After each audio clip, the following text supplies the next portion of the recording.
Hello and welcome to VoiceOver Plaza, the podcast from directvoices.com, the VO marketplace, where voice talents meet voice seekers directly without middlemen.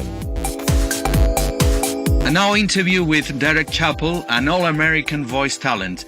Derek, where are you located in the United States? Constant, I am in Ottawa, Kansas, which is about 40 minutes south of Kansas City. Beautiful rolling plains here in Kansas, right in the heart of the Midwest. Tell us about Derek Chappell as a voice actor, about your career in this business of voiceover acting. Well, I got my start behind a microphone in the 9th grade in our junior high. We had a talent show, and I didn't have any talent. I couldn't sing, I couldn't dance, I didn't play an instrument, but I talked quite a lot and communicated quite well, and so I volunteered to be the MC and fell in love being behind the microphone already at that point in about the 9th grade. And then I just continued as much as I could to be behind the mic because that's what I wanted to do. So by about age 16, I was the public address announcer for our summer baseball leagues. I went to college and studied broadcast communications. I worked at the local radio station and the campus radio station. Did a lot of live things back then, play-by-play for football and basketball games. And then when I graduated from college, I landed a job at a rock station here in Kansas City, right up the road. One of the FM rock stations. It was a classic rock format that at that time was brand new. It was a lot of fun, even though it was old music, it was brand new. I did that for about 3 or 4 years, and then my career took a turn. Some people say it was a lateral move. I went to law school and got my law degree, and I've been practicing law and doing voiceover part-time for about the last 20 years. At a certain point in your career, you decided to write a blog, The Voice of Your Business. Why this title for the blog? Well, I got into blogging about the time I attended FAFCon 2 in Atlanta, and I had been reading blogs before that from some of the guys that had started, Bob Sauer, Dave Courvoisier, those guys, and I thought it'd be a fun way for me to share my experience as I kind of got back into the business more on a part-time, full-time basis. Really, originally I had no idea why I was writing the blog, just sharing some fun voiceover stuff that I thought others might be interested in, or even my family might want to read to understand a little bit more about what I was doing, and have enjoyed blogging ever since. I try and do it about 3 times a week, Tuesday, Thursday, and usually on the weekend with a review of the week's best blogs. I've been doing that as well. But the title for The Voice of Your Business really came from kind of my marketing as I got into this in 2008. I was doing some work for a couple of clients and thought about a great way to continue with residual work for the same people, which I thought would work to be sort of their voice logo, kind of be their voice that people recognize with their business. So the way I marketed myself to them was that whether it's a radio or a TV spot or maybe their phone system, maybe something on the web for their business, if people continued to hear the same voice through all those mediums, they'd be more familiar with that specific business. So I kind of just dovetailed that into being called the voice of your business, and I've gone with that ever since. You're using social media to market yourself and also to educate and entertain about the profession of voice-over acting. What are actually your results, your feedback here? Well, I've had pretty good feedback, mostly from other voice actors. I think it's hard to blog and use social media to clients you don't know yet or target them specifically. So getting yourself out there, I think, for clients to see what you do is very important. And so I use my blog not only to educate other voice actors, I educate others who may need voice talent as well, and I like to do it just also for entertainment. I posted a thing yesterday on my blog, a video of Joe Cipriano's studio, which is a phenomenal studio, and I thought, anybody that's a voice actor would love to see that, and I know people in my own family would love to see kind of behind-the-scenes things like that, and so I enjoy posting very specific content for voice talent, but at the same time, I try and be broad enough and general enough to be entertaining for others who may stumble across my blog or look for that for entertainment as well. And I use a number of social media platforms to share it: Facebook, Twitter, LinkedIn, direct email contact. So I figure the more you get yourself out there, you never know who's going to see what you're sharing, and they may need your services when they see it, and put yourself out there as a professional in the business. Derek, who are your readers? Can you provide a profile of a typical visitor to your pages? Beginners, established voice talents? The way I share my blog is a lot on Facebook, a lot of voiceover groups that I'm involved in. So I think that the typical visitor to my blog is a voice talent themselves. Um, there are some beginners. I tailor a lot of my stuff to beginners because really I still consider myself a beginner, or I'm constantly being educated about the business as I continue to proceed. So anything that I find, whether it's a social media tool that helps me, or a specific piece of equipment or a piece of advice that I get, I'm more than willing to share that with anybody else. So I like to throw things on there for beginners, and at the same time, any established voice talent as well that may not see something that I see, I like to share that for everybody else to have. So, I'd say it's more tailored towards people that are already in the business, and the beginners, as they come along, I hope they can learn with me along the way. And what are the topics that are most interesting for that audience? The biggest hits that I get are usually on the weekends when I do the review of the week's blog posts. I use the Feedly website, which allows me to plug in all of the voiceover blogs that I see and that I read, and I check those daily. And it can be time-consuming at times, and I know other people like to read what other people post as well and may not have the time. So as I read and review something, if I feel it's a top-notch blog post for people that would want to see that information, maybe they didn't get a chance during the week, I put a list together on the weekend of the top voiceover blog posts of the week for other people to use and review. And I think that's been the biggest kind of niche I've had on my blog that people have seen. But I try and share personal things as well about my voiceover career and things that I find. And I'm also going to bring back a feature I did about a year ago, which is called Match Game VO, which I put together 3 voice talents and then randomly post their demos as well. And I don't tell you which demo goes with which person, and I let you listen to them and see if you can match them up. It's just kind of a fun way for me to share demos from my friends in this business and others, because like many voiceover talent, I have a lot of friends online and in social media, and I got to thinking, I'm friends with them, and that's great, but have I ever really heard what they do? Would I know their demo if I heard it? And I like listening to other people's demos to kind of get some ideas for mine, hear what they're doing.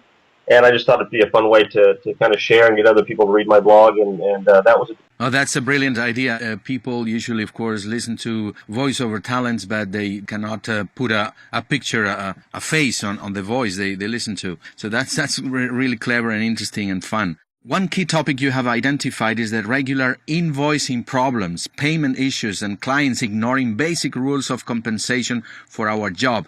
Voice talents face sometimes awkward situations with clients. What would be your advice to get over those problems? Well, I had a blog post about a week or so ago that was actually supplied to me by the great people at Edge Studio in New York. They supply me with articles that I can post on my blog, and one of those was blog post about overcoming issues with invoicing clients. And what I took away from that, and what I found so far for me, is that communication from the start with your client is the key. Be clear from the start about both of your expectations, really. You get yourself into trouble with, pickups and revisions and word counts and things like that.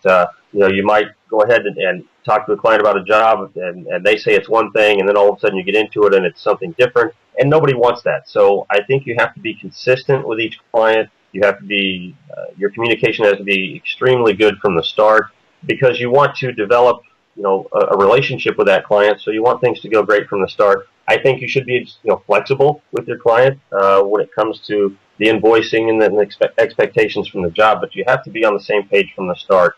And one other thing too is that some voice talent fall into the trap of is, they'll do the job, they'll be on to the next job, but they forget to send the invoice, or they say, I'll send it tomorrow, and then, a week goes by or 10 days goes by. I mean, that's how you get paid, is send the invoice. So it's very important to set up your system so that invoice gets out as soon as possible after that job. Voice acting seems a very crowded market nowadays, probably with far too many suppliers. If you're a starter, can you really make a living out of voice acting? Can you earn a full income with voiceovers? I think you can. Obviously, there's many people that are doing it, but you have to be committed to it. And I have been given great advice by some of my mentors and coaches here. Like I said, when I kind of got back into this in about 2008, was don't quit your day job until you're making as much in voiceover as you are doing that day job. And, I still practice law full time. I'm not going to quit that anytime soon, but you can. Voiceover is a slow learning, growing process as a talent. I think you're just not going to be a success overnight. You're not going to start making big money overnight. You've got to pay the dues and take the time. So, the last thing you want to do while doing that is worry about how you're going to make a living. So you can do it. There's ways to do it, but you got to be very organized. You got to be very focused, and but I think it can be done. I'd like to get there to be able to do that full time myself. That's the goal. What do you think are the basics to start a promising VO business? Find somebody to help you from the start. There is so much to learn, not only on the performance side, but on the business side. So if you find a great coach or a mentor first who can help you, first of all, to determine whether you have the raw skills necessary, I think, to be successful. Too many people these days that, voiceover is growing greatly, and so many people think, oh, well, I can talk into a microphone and make money doing that, but there's so much more to it than that. So you've got to get experience behind the mic. You've got to practice with a coach a lot before you buy any equipment, before you make a demo. It's just not an overnight success business. So I think the basics have to be find somebody to help you, get a lot of coaching first, learn about the business side. Find somebody who's an audio engineer, a friend of yours or somebody online who can help you learn the editing skills you're going to need if you don't have those.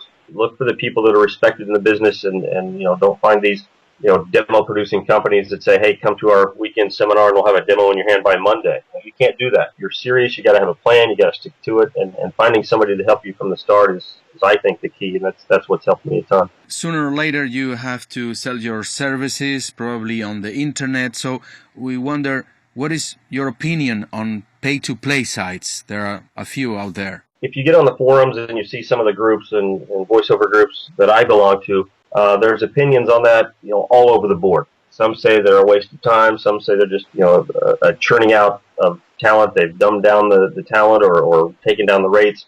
I haven't been in this long enough to really tell you those aspects of it. I can tell you what I think. I think pay-to-play sites are good. They're a good part of your overall marketing. I know that some of the jobs I have had over the last year or two have been from my auditions on pay-to-play sites, and some of those jobs I didn't get, but some of those people I auditioned for remembered me, or saved me in their favorites perhaps, and then they came back to me. So I have gained some work through the pay-to-play sites. I think it can be an integral part of your overall marketing plan, but very few people make a living just off pay-to-play sites. But it's I think it's a good tool to have. Talents would like to have a direct relationship with the clients without so-called middlemen, but that's really hard to get. You can have your website, be active on social media, yet it's unusual to have a direct contact with the voice seekers. Why is that, Derek? Well, I think, first of all, there's so many voice talent out there. For some people seeking voice talent, they don't really know where to start. A lot of them may, search online and type in the word voiceover, and you're going to get some pay-to-play sites that come up. But rarely, if you do that, are you going to get specific voiceover websites from individuals, unless you're really into the social media and the search engine and things like that. So I think, places like voices.com or Voice123, people hear about that and they go there first. It's that avenue that you could use then once you establish a relationship with somebody to then have that personal relationship with them. But I think it's difficult for some voice seekers who aren't in the business all the time to know where to even look. But I think the key is once you have them, and like I said, some of the jobs that I've had aren't from auditions I've won the first time. It's from people coming back, trying again, or saying, hey, I remember you from the last time, you'd be great for this. So it is difficult sometimes to find them individually, although I will say 2 weeks ago I got a phone call totally out of the blue from a guy in Texas who found me online, found my website, and listened to my demo. So it's, once in a while that'll happen, but it is rare. How would it be possible to, leave those middlemen behind and just get into business with the real client, with the real voice seeker? If I had that answer, I'd be a very rich man because I'd sure share that with a lot of people that want to know. I think you've got to market yourself. It's up to you to get yourself out there. And that's one thing I've learned through a lot of the people that I've talked to in this business that I see online is, through the explosion of social media over the last few years, there's, many more opportunities to get yourself out there. And it's kind of one of those where you never know who's going to see what you post or word of mouth from somebody else, or they see you on somebody else's blog or website. You never know. And if you're not out there, they're not going to see you. So I think one of the things you have to do is be sure you're out there. And that's why I try and spread what I do across so many different mediums and social media, because you never know who's going to be looking for you at a specific time. And then the key is once you have that relationship started with a client, you've got to do everything you can to keep it, just like anything else. And word of mouth is great. It's a fantastic way to get new clients. That's how I do it in my law practice. Probably 75% of the clients I have are word of mouth from this client I took care of who has a friend who needs the same kind of help, and they tell them about me. I think the same thing works in voiceover. You let this client know what you do. They may know of somebody else that may be looking, and so you've got to just continue to foster those relationships once you get them started. But the hardest part is to get them started, no question. Derek Chappell, an American voice talent, thank you very much for your comments, for your time, and wish you much success in your career. Well, Constantine, I thank you for the call, and I look forward to what you guys are doing and being a part of that as well. And I appreciate you taking the time today to talk to me. And you guys have a great trip back to where you're headed. That's all for this interview from Voice Over Plaza, the podcast from directvoices.com, the VO marketplace, where voice talents meet voice seekers directly without middlemen. Check out our blog, Voice Over Plaza, for more tips and tools to succeed in voice acting. So head on over to directvoices.com/plaza. We are happy to read your comments there.